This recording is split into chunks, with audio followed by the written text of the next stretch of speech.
जगण्याचा पाया चालण्याचे बळ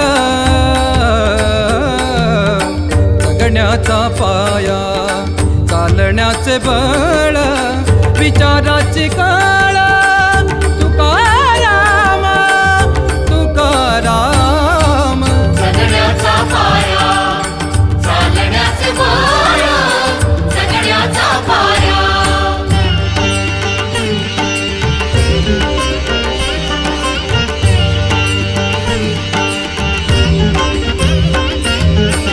शब्दांचे इमान अक्षरांचे रान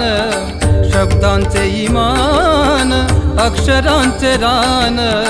अभंगाचे पान